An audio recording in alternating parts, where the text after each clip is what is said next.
ഇന്നൊരു variety കുർക്കുറയാണേ, macaroni കൊണ്ടുള്ള ഒരു കുർക്കുറെ. എന്നും പറയുന്നത് പോലെ തന്നെ ഈ ചാനൽ ആദ്യമായിട്ട് കാണുന്നവരാണെങ്കിൽ ഒന്ന് സബ്സ്ക്രൈബ് ചെയ്യാൻ മറന്നുപോകല്ലേ. ഹലോ, ഇന്ന് നമുക്ക് മക്രോണി കൊണ്ടൊരു കുർക്കുറെ ഉണ്ടാക്കാം. അതിന് വേണ്ടിയിട്ട് ഞാൻ ഒരു കപ്പിലേക്ക് നിറയെ മക്രോണി എടുത്തിരിക്കുകയാണ്. ഈ മക്രോണി ഇങ്ങനെ വീഴുന്ന സൗണ്ട് കേൾക്കാൻ നല്ല സുഖമുണ്ടായിരുന്നു കേട്ടോ. അതിനുവേണ്ടി നമുക്കൊരു 2.5 കപ്പ് വെള്ളം തിളപ്പിക്കാൻ വെക്കാം. തിളച്ച് വരുന്ന വെള്ളത്തിലോട്ട് മക്രോണി ഇട്ട് കൊടുത്ത് ഒരു 3-4 മിനിറ്റ് നന്നായിട്ട് തിളപ്പിച്ചെടുക്കുക. ഇതൊരു 3-4 മിനിറ്റ് ഒക്കെ ആകുമ്പോഴേക്കും അത്യാവശ്യം വെന്തിട്ടുണ്ടാവും. അതിലേക്ക് നമുക്ക് കുറച്ച് പച്ചവെള്ളം ഒഴിച്ചു കൊടുക്കാം. പച്ചവെള്ളം ഒഴിച്ച് നന്നായിട്ടൊന്ന് ഇളക്കിയിട്ട് നമുക്കിതൊരു അരിപ്പയിലോട്ടേക്ക് മാറ്റാം. പച്ചവെള്ളം ഒഴിക്കുന്നത് ഇത് തിളച്ച് കഴിഞ്ഞ ഒരു കൊഴുപ്പായിരിക്കും, അത് പോവാൻ വേണ്ടിയിട്ടാണ്. ഇനി ഇത് നമുക്ക് നന്നായി വെള്ളമൊക്കെ വറ്റിയതിന് ശേഷം വേറൊരു പാത്രത്തിലേക്ക് മാറ്റാം. ഇതിലോട്ട് നമുക്ക് ഒരു 2 സ്പൂൺ കോൺഫ്ലവർ ആഡ് ചെയ്ത് കൊടുക്കാം. അതുപോലെ തന്നെ ഒരു 2 സ്പൂണ് ഗോതമ്പ് പൊടിയും നമുക്കിത് ആഡ് ചെയ്ത് കൊടുക്കാം.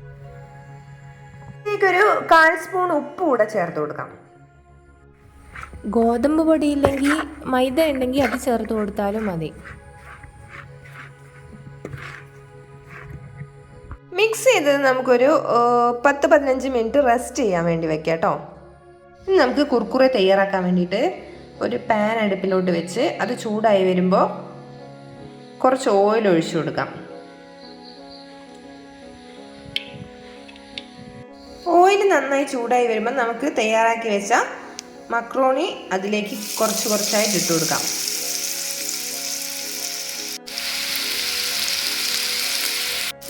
ഇത് നന്നായിട്ടായി വരുന്നുണ്ട്. അപ്പോൾ നമുക്ക് ഇടയ്ക്കൊന്ന് ഇളക്കി കൊടുക്കാം, എന്നാലാണ് 2 സൈഡിലും മുരിഞ്ഞ് കിട്ടുള്ളൂ.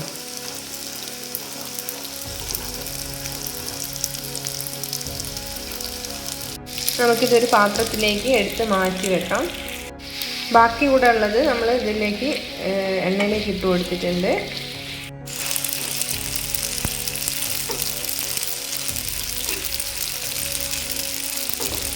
ഇതിലോട്ട് നമുക്ക് കുറച്ച് ഉപ്പ്, കുറച്ച് കുരുമുളക്, 1/4 സ്പൂൺ ചിക്കൻ മസാല ഇവയെല്ലാം കൂടെ നമുക്ക് നന്നായി ഒന്ന് മിക്സ് ചെയ്തെടുക്കാം. ഇതിൽ നമുക്ക് ആവശ്യത്തിനുള്ള മുളക് പൊടി കൂടെ ചേർത്തിട്ടുണ്ട്, അത് വീഡിയോ വിട്ടുപോയിട്ടുണ്ട്. നമ്മുടെ മക്രോണി കൊണ്ടുള്ള ഒരു വെറൈറ്റി കുർക്കുറയാണിത്. അപ്പോൾ നമ്മൾ ഈ കുർക്കുറ ഒന്ന് കഴിച്ചു നോക്കാൻ പോവാണ്. എങ്ങനെയുണ്ട് ടേസ്റ്റ് എന്ന് പറയണ്ടേ? അടിപൊളി ടേസ്റ്റാണ്. നല്ല ഉപ്പിൻ്റെയും എരിവിൻ്റെയും ഒക്കെ ഫ്ലേവർ നമുക്ക് ശരിക്കും കിട്ടുന്നുണ്ട്.